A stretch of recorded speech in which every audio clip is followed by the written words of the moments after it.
ഇബാദത്ത് ചെയ്യുന്നവരാണ്. നമുക്ക് നല്ല ശുദ്ധിയുണ്ട്, വൃത്തിയുണ്ട്, വെടിപ്പുണ്ട്, സംസ്കാരമുണ്ട്, ബോധമുണ്ട് എന്ന് മനസ്സിലാക്കിയ ഈ വൃത്തികെട്ട സമുദായമാണ് ഇതിനെ തേജോവധം ചെയ്യാൻ വേണ്ടി ഇതിനൊക്കെ പരിശ്രമിക്കുന്നത്, അല്ലാതെ മറ്റൊന്നുമല്ല. ഇതിനാണ് നിങ്ങൾക്ക് എനിക്കിതൊക്കെ ദേഷ്യമാണ് സുഹൃത്തുക്കളെ. നിങ്ങൾ ഇനി എന്തെല്ലാം ഈ കുണാപ്പിനകത്തൂടെ കണ്ടിട്ട് പറഞ്ഞാൽ എനിക്കിതൊന്നും പേടിയൊന്നുമില്ല. ഞാൻ ഒരുത്തനെ വകവെക്കയില്ല. മോർച്ചറിയിൽ ഒരു ശവം കൂടി ഞാൻ കേട്ടിട്ടുണ്ട് കൂടെ. എനിക്കിനി ഏത് ചൊറിയാൻ പറഞ്ഞാലും ചെറിയാൻ പറഞ്ഞാലും ചക്കറിയ പറഞ്ഞാലും കുക്കറിയ പറഞ്ഞാലും അവന്റെ തന്ത പറഞ്ഞാലും എനിക്കിവിടെ ഒന്നൊരു പ്രശ്നവുമില്ല. ഞാൻ എന്റെ ദീന്റെ കാര്യം സത്യമായിട്ട് വിളിച്ചു പറയും. നമുക്ക് എന്തിനാ പ്രശ്നം? ഇവനൊക്കെയാണ് തീരുമാനിക്കേണ്ട ദീന്റെ കാര്യങ്ങൾ. ക്ക് വേണ്ടിയിട്ടല്ല നമ്മൾ ഈ പറയുന്നത്. ഈ ചക്രിയ ഇതിനകത്ത് ചൊറിയാൻ പോകേണ്ട കാര്യമില്ലല്ലോ. നമ്മുടെ കാര്യം ചർച്ച ചെയ്യാൻ പോണത് നിസ്കാരത്തിന്റെ കാര്യം, നോമ്പിന്റെ കാര്യം, പെണ്ണുങ്ങളുടെ കാര്യം, കുടുംബ ജീവിതത്തിന്റെ കാര്യം, ഇതൊക്കെ നമ്മൾ ഈ മുസ്ലിമിങ്ങൾക്ക് വേണ്ടി ചർച്ച ചെയ്യുന്ന കാര്യങ്ങളല്ലേ. അവൻ മുസ്ലിം അല്ലല്ലോ, അവൻ എന്തിനാ നമ്മുടെ കാര്യം ചർച്ച ചെയ്യാൻ വരുന്നത്? ഇത് നമ്മളെ പോലെയുള്ള കാര്യമാണ്. അത് എന്താക്കണമെന്ന് ഞമ്മക്കറിയാം. അവൻ തന്നെ നമ്മുടെ കാര്യം ചർച്ച ചെയ്യാൻ വന്നത്. അവൻ അവന്റെ വീട്ടിൽ പോയി അവന്റെ കെട്ടിയോൾക്ക് പോയി തൊപ്പിയിട്ട് കൊടുക്കട്ടെ. അവൻ നമ്മുടെ കാര്യം ചർച്ച ചെയ്യേണ്ട കാര്യമില്ലല്ലോ. ഇനി അതിന്റെ കുറവേ ഉള്ളൂ.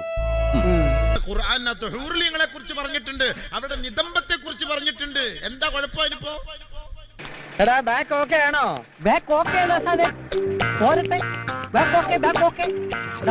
അത് പറയുമ്പോ മാത്രം നിനക്ക് എന്താ എത്ര പുളുത്തം?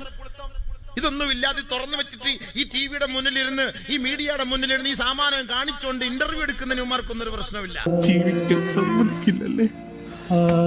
അതിനൊന്നും ആർക്കും ഒരു പ്രശ്നമില്ല. കീറിയ ഡ്രസ് ഇട്ട് നടക്കുന്നതിന് പ്രശ്നമില്ല.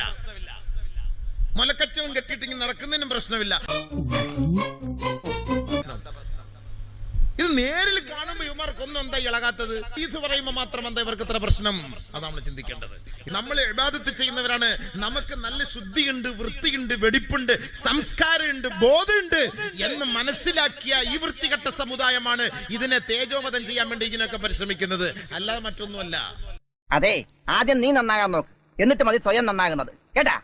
ഇതിനകത്ത് പറയുന്ന കാര്യം അതിനെ ഒരിക്കലും നമുക്ക് മാറ്റിമറിക്കാൻ പറ്റൂല. െ കുറിച്ച് എങ്ങനെയാണോ പറഞ്ഞിട്ടുള്ളത് അത് കറക്റ്റ് ആയിട്ട് തന്നെ നമ്മളത് അവതരിപ്പിച്ചു കൊടുക്കുകയും വേണം.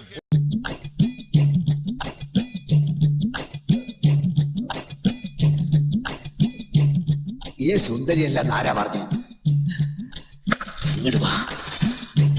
അതിൽ നമുക്ക് മാറ്റിമറിക്കാൻ അവകാശം നമുക്കില്ല. അത് ജൂതന്മാരുടെ സ്വഭാവമാണ് മാറ്റിമറിക്കുക എന്നുള്ളത്. ആയത്തുകളെ മാറ്റിമറിക്കുക, മറച്ചു വെക്കുക എന്നുള്ളത് ജൂതന്മാരുടെ സ്വഭാവമാണ്.